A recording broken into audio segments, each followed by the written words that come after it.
we refuse to remove defensive measures.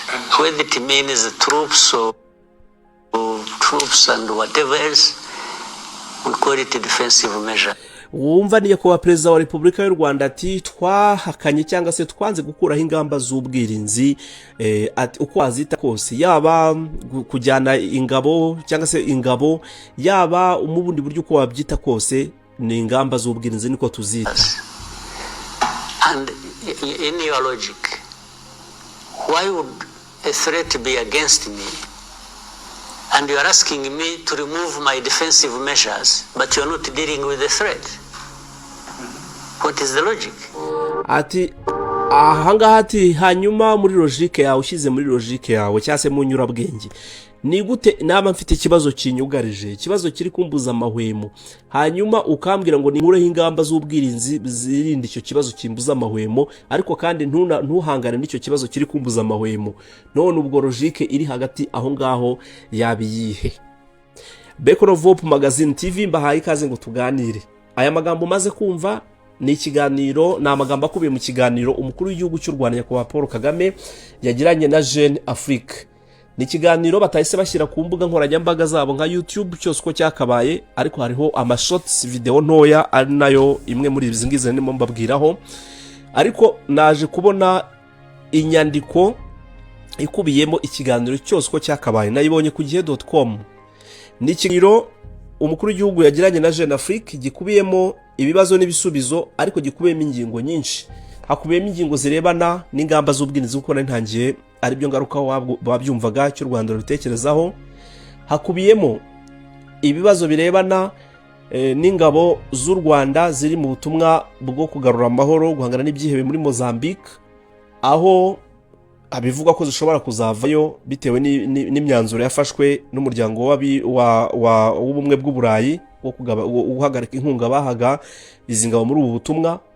Mukuru w'igihugu aragira icyo abivugaho, araza kugaruka ku mubano w'u Rwanda n'u Burundi uko bihagaze maginga n'icyo atekereza ku butegetsi bwa Evariste Ndayishimiye uyoboye umuryango wa Afrika yunze nk'uwahawe inkoni, icyo abivugaho. Uraza kumva ku kibazo umunyamakuru amubaza niba atekereza ko M23 ishobora kuba yaba iboneye cyangwa se ikwiriye kukuba ariyo iyobora ibice yafashe. Araza kuvuga ku byavuzwe na ambasaderi w'u Rwanda muri Leta Zunze za Amerika wavuze yuko u Rwanda rufite imikoranire na M23 mu by'umutekano, icyo kuri we bisobanuye. Araza kuvuga n'izindi ngingo nyinshi cyane cyane zirebana n'umutekano muri aka karere ka Afrika y'Uburasirazuba ndetse n'aka karere ko mu biyaga bigari. Reka tujye n'ingingo ku yindi rero. Nkuko nabikubwiye, iyi nyandiko ndi gukoresha iri ku gihe.com. Niba ukunda gusoma ushobora kujyaho nawe ukayisoma uko yakabaye, ariko niba ukunda kumva reka tugendane muri ubu buryo. Ndagera nsoma ikibazo hanyuma ngikurikizeho n'igisubizo cy'umukuru w'igihugu. Jeune Afrique itangira imubaza iti hashize igihe u Rwanda rufatirwa ibihano, hari igitutu ndetse n'abantu benshi barunenga kubera politike yarwo mu karere. Ntabwo mubona ko rwaba rugenda rushyirwa inyuma mu bijyanye na diplomasi mpuzamahanga? Umukuru w'igihugu ati mbere yo kugaruka ku gisubizo cyanyu no gukosora uko mubona ibintu, reka mbanze nsubiremo ibyo nkunda kuvuga kenshi mbwira abashaka kumva. Amakimbirane yo mu burasirazuba bwa Kongo ntabwo yatewe n'u Rwanda. U Rwanda rufite aho ruhuriye n'ibyo bibazo mu buryo bumwe na bumwe, cyane cyane ku bibazo bimaze igihe bitakemutse byatewe n'abakoze jenoside babarizwa muri FDLR. Iki kibazo kimaze imyaka irenga 30 kizwi, ariko nta buryo buhamye bwo kugikemura. Kunanirwa kw'ingabo z'umuryango w'abibumbye ziri mu butumwa muri Kongo, ubutumwa buhenze mu mateka ya Loni, bwagizwemo uruhare n'ibihumbi by'abakozi mu binyacumi by'imyaka byinshi bishize, ni ikimenyetso gifatika. FDLR ni umutwe uteye ikibazo ku Rwanda kuko ukorera mu gihugu gituranye aricyo Repubulika Iharanira Demokarasi ya Kongo, kandi uhabwa ubufasha na guverinoma y'icyo gihugu. Ntabwo ari ikibazo gusa ku Rwanda ahubwo no ku bandi baturanyi. Icyo turi gukora ni ukwirinda. Hanyuma ibihano n'ibikangisho wahoze uvuga bishyirwa ku nzirakarengane bigahimbaza abagizi ba nabi. Ibihano n'ibikangisho byo muri ubwo buryo ni igitutsi mu maso y'igihugu cyacu. Gushyira ibihano ku Rwanda biroroshye kurusha gushaka igisubizo cy'ayo makimbirane. Ikibazo cya kabiri. Tariki 2 Werurwe ubuyobozi bwa Trump bwashyiriyeho ibihano igisirikare cy'u Rwanda hamwe n'abasirikare bakuru 4 ku ruhare rwabo mu gushyigikira M23 mu gihe bwanasabye ko ingabo z'u Rwanda zihutira guhita ziva mu burasirazuba bwa Kongo. Mwiteguye kubikurikiza? Umukuru w'igihugu ati nanone tugomba kubanza kumva ibyo turi kuvuga. M23 ntabwo ari umutwe ukomoka mu Rwanda, ahubwo ni umutwe wo muri Kongo witwa AFC mu 23, aho n'uwahoze ari perezida w'iki gihugu cya Kongo Joseph Kabila akorana nawo. Ikibazo uyu mutwe uteye ni ikibazo cya politike y'imbere muri Kongo, aho kigomba no kubonerwa umuti wa politike muri Kongo. Hanyuma rero ku kibazo cyawe, ntabwo ushobora kwitega ku ruhande rumwe, aha ndavuga u Rwanda, ngo rwitegeho gushyira mu bikorwa ibiteganywa n'amasezerano ya Washington yashyizweho umukono ku itariki enye y'Ukuboza, mu gihe urundi ruhande Repubulika Iharanira Demokarasi ya Kongo rwo rwubahiriza igice cyayo cyangwa se ntihagire n'icyo rwubahiriza. Uruhande rw'Abanyamerika rwaduhurije hamwe rugomba guharanira ko ibihugu byombi u Rwanda na Kongo bigenda mu cyerekezo gikwiriye. Ntabwo bigomba gusa naho ruri gushyira igitutu ku ruhande rumwe, urundi ruhande rugatwarwa mu bundi buryo ku mpamvu ntashaka kuvugaho hano. Ikindi kibazo, ifatwa rya Uvira bikozwe na M23 ku itariki 10 z'ukwezi kwa 12 mu mwaka ushize, iminsi 6 nyuma y'isinywa ry'amasezerano y'amahoro ya Washington, ryagaragajwe n'ubuyobozi bwa Trump nk'icyaha kandi bibinziriganisha ku bihano. Ibi byiyumviro bya Amerika urabyumva? Umukuru w'igihugu ati oya, ibyo ni ibyiyumviro bibogamye, birashaka ko abantu bumva ko hari isano hagati y'ifatwa rya Uvira n'amasezerano ya Washington. Ku ifatwa rya Uvira ngo bwari uburyo bwo kudakurikiza amasezerano. Ibyo ntabwo ari ukuri na busa. Imirwano yari imaze ibyumweru iri kuba, yaba muri Uvira cyangwa se hanze yayo. Uruhande rwa Amerika rwari rwarahawe amakuru y'uko ibintu biri guhinduka. Niyo amasezerano adasinywa, ifatwa rya Uvira ryarigaragazaga. Ni ibintu byagombaga kuba, impande zose zirebwa n'amasezerano ya Washington zari zibizi. Ikindi kibazo, ku itariki 22 z'ukwezi kwa mbere, ambasaderi w'u Rwanda i Washington yavuze ko u Rwanda rukorana na M23 mu bijyanye n'umutekano, aho abantu bose babisobanuye ko ari ukwemera ko ingabo zanyu ko ingamba zanyu z'ubwirinzi zisobanuye ko ingabo z'u Rwanda nta kabuza ziri mu burasirazuba bwa Kongo. Wemeranya n'ubwo buryo abantu babisobanuye? Umukuru w'igihugu ati ibyo birumvikana. Ingamba z'ubwirinzi zishatse gusobanura iki? Zisobanuye ko ari ukurinda ubutaka bwacu hamwe n'imbibi zacu ku buryo nta watugirira nabi. Bisobanuye ko hari uburyo bwinshi burimo gukoresha ibikoresho byacu bya gisirikare, kohereza ingabo zacu n'ibindi. Muri make ntabwo mbona ikintu kitumvikana. Niba kurinda imbibi zacu bisaba ko umwanzi aguma mu birometero 5, 10 cyangwa se 20 kure yazo, ibyo ni ingamba z'ubwirinzi. Hanyuma rero reka tureke gukomeza kureba ibyo bintu mu buryo bumwe. Kuki tuvuga u Rwanda gusa mu gihe ruhanganye na guverinoma iri gukora na FDLR, hanyuma yo ntihagire icyo tuyivugaho? Ntutekereze ko nzakuraho ingamba zanjye z'ubwirinzi mu gihe utari gukuraho ibibangamiye igihugu cyanjye. Umunyamakuru ati ese uburyo bwo gukemura ikibazo burashoboka mu gihe buri ruhande, u Rwanda na Kongo, rwaba rukoze ibyo rusabwa? Umukuru w'igihugu ati kubahiriza ibisabwa niwo mutima w'amasezerano ya Washington hamwe n'andi yayabanjirije. Ibintu rero ibi ni ibintu Repubulika Iharanira Demokarasi ya Kongo yanze kubahiriza namba. Umunyamakuru ati wakomeje kuvuga ko ingabo za Kongo zikorana na FDLR. Nayahe makuru bifiteho? Hanyuma ikigereranyo cy'abo barwanyi bavuye mu Rwanda bakoze jenoside ni bangahe? Umukuru w'igihugu, iyi mikoranire ikomeje gukomera kurusha ikindi gihe. Naho kubijyanye n'umubare w'ibi byihebe, ikibazo si umubare. Bashobora kuba magana cyangwa si ibihumbi. Icy'ingenzi nicyo bifitemo ingengabitekerezo yabo, hanyuma no kuba bashyigikiwe na guverinoma ya Kongo. Ibyo ubwabyo bituma bateje ikibazo gikomeye kuri twe. Uramutse witaye gusa ku mubare nyakuri wabo, hari ibintu by'ingenzi wirengagiza. Hari itandukaniro mu mubare riri hagati ya FDLR na ADF, umutwe ingabo za Uganda zimaze igihe kinini zirwanya ku butaka bwa Kongo ku masezerano bagiranye na Felix Tshisekedi.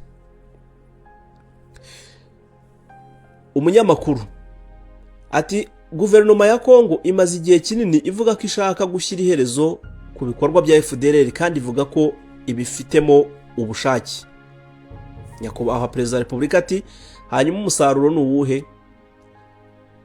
Mu bice bigenzurwa na M23 bari gukora akazi keza ko kurwanya uyu mutwe w'abajenosideri kandi hari umusaruro bitanga, ariko muri Masisi na Warikare n'ahandi hagenzurwa na FRDC ni ibice byuzuyemo abarwanyi ba FDLR. Ikinshishikaje si ukuvuga gusa, ni ukuri kubibera hariya. Munyamakuru ati urugendo ruheruka Kinshasa rwa Jarike Habyarimana, umuhungu wa Juvenal Habyarimana aho ari perezida w'u Rwanda, umwe mu batavuga rumwe n'ubutegetsi bwanyu, rwanenzwe na guverinoma yanyu. Ati kubera iki? Nyakubahwa Perezida wa Repubulika ati niba umuhungu wa Habyarimana atangiye kungukira mu bufasha bwa Tshisekedi, ubufasha bwa Kongo n'umutungo wayo wose, ni gute yaba umuntu udakwiriye kwibazwaho? Tshisekedi ari kugerageza kumukoresha mu icengezamatwara ryo gufasha FDLR no kubaka abantu bayishyigikiye mu Bufaransa, aho uyu muntu atuye hamwe n'ahandi. Kuki ibyo byarenzwe ingohe? Umunyamakuru ati kuva umujyi wa Goma wafatwa muri Mutarama 2025, M23 yakunze gushinjwa guhonyora uburenganzira bwa muntu igashaka abantu bayiyungaho ku ngufu. Utekereza ko uyu mutwe ufite ubushobozi bwo kuyobora neza agace ugenzura kurusha guverinoma ya Kongo? Perezida wa Repubulika ati ibi birego nabyumva mu gihe ibintu byari bimeze neza muri Goma mbere y'uko M23 hagera. Ikindi kandi biteye amatsiko, ibijyanye n'uburenganzira bwa muntu ntabwo byakundaga kuvugwaho icyo gihe. Ukuri nuko ibintu bimeze neza kurusha mbere. Buri wese afite uko abyumva, gusa ibintu ni byiza Goma, ni byiza Bukavu. Umunyamakuru ati ubona ko imipaka yawe itekanye ubu kuva M23 AFC yahagera? Perezida ati nta gushidikanya, abantu babyemera cyangwa se batabyemera, mu bijyanye n'umutekano ni ibintu byigaragaza. Muri make imipaka yacu ihana imbibi na Kongo iratekanye. Mu gihe gishize, wone umunyamakuru bazati mu gihe gishize intambara yo mu burasirazuba yari iyo ku butaka. Ubu ibintu biri guhinduka, aho hatangiye no gukoreshwa drone ku mpande zombi, FRDC na M23. Ibi bintu ntabwo biguteye impungenge? Mukuru w'igihugu ati ikinteye impungenge cyane ni uko amakimbirane yakomeza. Ikindeba kandi kitureba twese ni uburyo bwo kuyarangiza. Naho iby'intwaro biranashoboka yuko nizirenze drone zishobora kuzamo. Umunyamakuru ese mu gihe amahoro agarutse utekereza ko ari indi ukwiriye kuyobora ibice bigenzurwa na M23? Umukuru w'igihugu ntabwo mbizi kandi ntabwo mbyitayeho cyane, ntabwo bindeba. Icyo nshaka nuko wayobora wese aka karere atadutera ikibazo, tukabana mu mahoro. Nta kindi, twana mu mahoro nta kindi. Ikiriho nuko ibice bigenzurwa na M23 bitakirangwamo ikintu kitubangamiye, kandi mu buryo bumwe ibyo nibyo bidukwiriye. Ariko ndabizi ko iratari ryo herezo. Haracyari byinshi byo gukorwa, yaba mu burasirazuba no muri Kongo yose, kugira ngo ntihagire n'umwe ubuteye ikibazo umuturanyi we, by'umwihariko u Rwanda. Niyo mpamvu tutazigera tudohoka ku bijyanye n'umutekano wacu icyo byasaba cyose. Umunyamakuru ati kuba Joseph Kabila yaragaragaye i Goma byaba bivuze ko mwabyemeye kandi ko mumushyigikiye? Umukuru w'igihugu ati abashaka bose kugira uruhare mu rugamba rwo gutuma Kongo itekana bahawe rugari. Kabila yakoze amahitamo ye, ikibazo cye urakizi. Guverinoma ya Kongo iri kumukurikirana, yakatiwe igihano cy'urupfu, imitungo ye yarafatiriwe, kandi arifuza guhangana n'iki kibazo ari mu gihugu cye. Sinumva impamvu rero namwima inzira, ntabwo byaba bisobanutse. Umunyamakuru ati iterambere ry'u Rwanda rishingiye ku isura nziza rufite mu bijyanye n'ubukungu n'imiyoborere. Ntabwo mubona ko ibihano bya Amerika n'Uburayi bishobora kwangiza iyi sura? umukuru w'igihugu, ntabwo isura nziza ishingiye ku ngingo zisobanye ndayisubiramo interuro, ntabwo isura nziza ishingiye ku ngingo zibogamye, ahubwo ishingira ku kuri. Ni iki nakora kugira ngo nsigasire isura nziza yanjye? Ese ngomba guhagarara nkarebera mu gihe hari ibintu biri kwangiza iby'iyi sura yanjye yubakiyeho? Icyo gihe uratekereza ko naba ndi kurinda iyo sura? Ese nkwiriye guhitamo kurinda isura yanjye nanga kurwanya ibyo bya Ese nkwiriye guhitamo kurinda isura yanjye nanga kurwanya ibyo byatumye dushyirirwaho ibihano ndetse nkihanganira iryo terabwoba? Amahitamo aragoye ariko arasobanutse. Ikindi kibazo, ntabwo ufite impungenge ko ibi bihano bizongerwa nk'uko byasabwe na guverinoma ya Kongo bikagera no ku bigo by'ubucuruzi by'u Rwanda bifitanye isano na leta cyangwa se ishyaka riri ku butegetsi nka Crystal Ventures? Perezida ati ntabwo mbizi. Guverinoma ya Kongo niyo mvano y'ibi bibazo byose turi kuvuga, ariko abahitamo gushyiraho ibihano babishyiraho bashingiye ku mpamvu zabo, ku nyungu zabo. Gushyiraho ibihano ntabwo bivuze ko biboneye, babigushyiriraho kuko udahuje n'inyungu zabo. Ikintu kimwe kitagibwaho impaka ni iki: ntituzategereza ko ntuzategereze ko nzasaba imbabazi cyangwa se nzemera ibihano bibogamye byashyizweho hashingiwe ku mpamvu ntumva. Reka iyi nteruro iki kikanongere ngisubiremo neza, ongera ucyumve neza. Umunyamakuru yamaje ati ntabwo ufite impungenge ko ibi bihano bizongerwa nk'uko byasabwe na guverinoma ya Kongo bikagera ku bigo by'ubucuruzi by'u Rwanda bifitanye isano na leta cyangwa se ishyaka riri ku butegetsi nka Crystal Ventures? Yaramusubije ati ntabwo mbizi. Guverinoma ya Kongo niyo mvano y'ibibazo byose turi kuvuga aka kanya, ariko abahitamo gushyiraho ibihano babishyiraho bashingiye ku mpamvu zabo, ku nyungu zabo. Gushyiraho ibihano ntabwo bivuze ko biboneye, babigushyiriraho kuko udahuje n'inyungu zabo. Ikintu kimwe kitagibwaho impaka ni iki: ntuzategereze ko nzasaba imbabazi cyangwa se nzemera ibihano bibogamye byashyizweho hashingiwe ku mpamvu ntumva. Nari nabisomye mpuzagurika cyangwa se ntari kubisobanura neza, niyo mpamvu nari mbisubiyemo. Mbibutse ko ndi gusome inyandiko ku gihe.com. Ikindi kibazo, ese u Rwanda rushobora guhagarikirwa inkunga mpuzamahanga? Umukuru w'igihugu ati twahuye n'imbogamizi nyinshi. U Rwanda cyari igihugu gisa naho kitariho, uyu munsi ni igihugu kiriho. Twarokotse iby'ikindi gihugu kitabasha kurokoka. Ikindi kibazo, hari gahunda y'ubuhuza bugizwemo uruhare na Afurika imaze ibinyacumi by'imyaka ikorwa, ariko nta na rimwe yatanze umusaruro mu gukemura amakimbirane yo mu burasirazuba bwa Kongo. Ni iki gituma umugabane wa Afurika ubura ubushobozi bwo gukemura iki kibazo? Umukuru w'igihugu ati ntabwo mbizi. Hari ibintu byinshi Afurika ihura nabyo inanirwa gukemura, harimo n'icyo. Ibibazo byacu byinshi nitwe twabyiteye, kandi nubwo twaba dufite ubushobozi bwo kubikemura ntabwo tubizi cyangwa se tubikora nabi. Ikindi kibazo, ese intego yanyu ni ukubaka igicumbi cy'ahantu hatunganyirizwa amabuye y'agaciro aturuka mu burasirazuba bwa Kongo nk'uko abibashinja bakunda kubivuga? Umukuru w'igihugu ati u Rwanda rwamaze kuba igicumbi cy'ibintu byinshi, harimo n'igicumbi mu bukungu. Kuki kuba igicumbi mu bijyanye n'amabuye y'agaciro byaba ikibazo?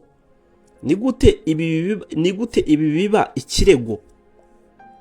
Tubwirwa ko turi muri Repubulika Iharanira Demokarasi ya Kongo kubera ko dushaka amabuye y'agaciro, ariko ku rundi ruhande dufite amabuye y'agaciro mu butaka bwacu mu Rwanda. Ku rundi ruhande yego duhaye ikaze amabuye y'agaciro aturutse mu mahanga.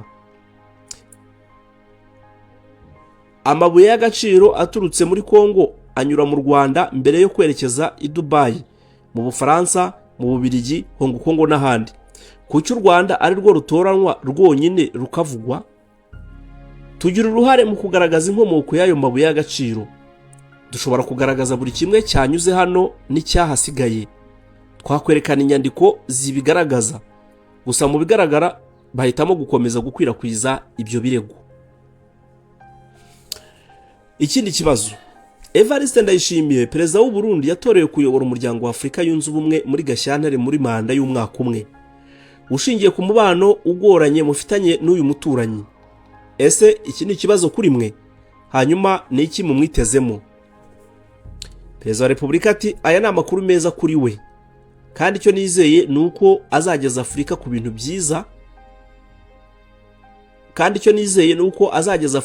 byiza, ku gihugu cye no kuri twese.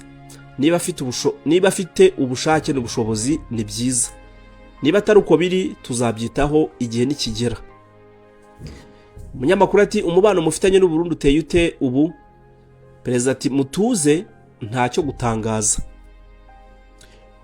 Ikindi kibazo ati u Rwanda ruvuga ko rwiteguye gukura ingabo zarwo mu ntara ya Cabo Delgado muri Mozambique, aho zigira uruhare mu kurwanya umutwe w'ibyihebe bishamikiye ku mutwe wa Islamic State, mu gihe umuryango w'ubumwe bw'Uburayi utaba wemeje inkunga y'amafaranga yo gushyigikira ubu butumwa.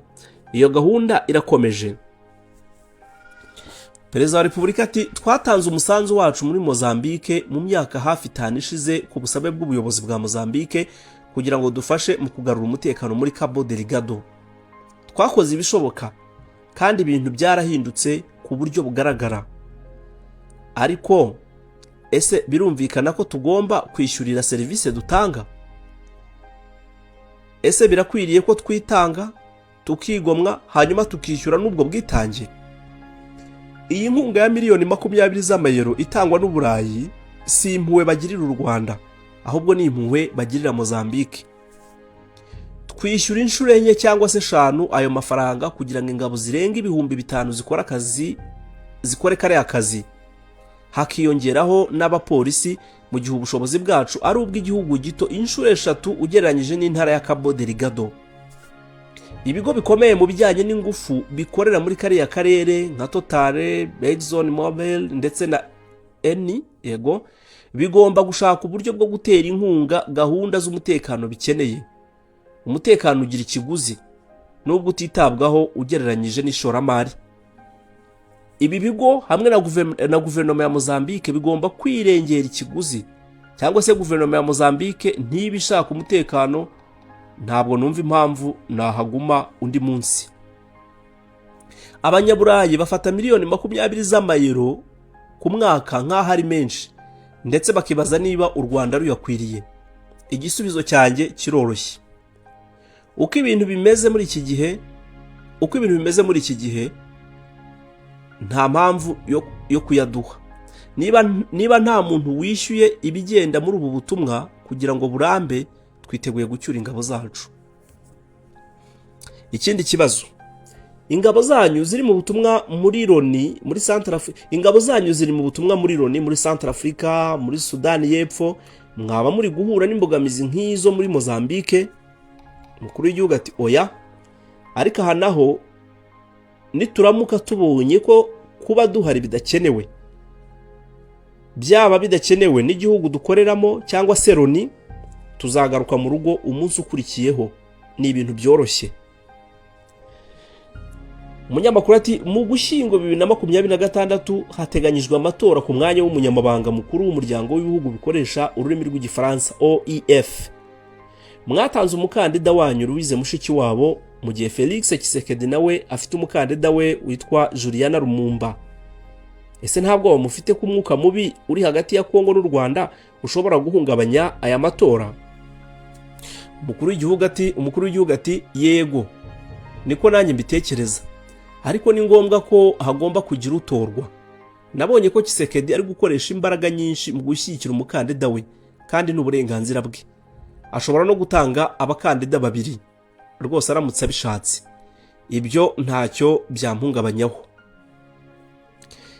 Umunyamakuru ati ese biracyashoboka ko we na Felix Tshisekedi byazageraho mukumvikana?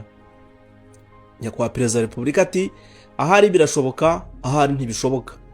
Nta kibazo na kimwe mfite ku kuba ibyo byabaho cyangwa se bitabaho. Ndatuje muri ibi bibazo. Hanyuma igihe.com inyandiko baduhaye na hangahe igarukiye. Ubwo ndabashimiye cyane. ku mwanya mwafashe mugakurikira ibi nasomaga ndi kubibasobanurira cyangwa se ndi kubagezaho muri ubu buryo. Mbibutse ko ari ikiganiro, ni inyandiko yakuwe mu kiganiro umukuru w'igihugu yagiranye na Jeune Afrique.